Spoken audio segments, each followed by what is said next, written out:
Make sure you know the law before you agree to anything, even something that sounds reasonable to you. Like, for example, sharing 50% of the responsibility for the unreimbursed medical expenses.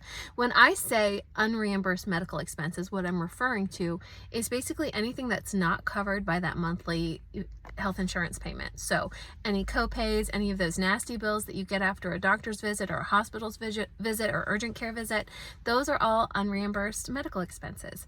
And you don't want to go just blindly agreeing to share them 50-50 with your soon-to-be ex-husband without looking at exactly what the law says. In Virginia, for example, where I practice, the law is that the parties will share it pro rata, so proportionally based on their incomes, meaning that if dad earns 60% or 80% of the income, then he pays 60% or 80% of those expenses. And that can often include things like counseling, orthodontics, that can get really, really expensive. So you don't want to agree to share 50% responsibility if that's not what the law is in your locality. It can cost you a ton of money to agree to this.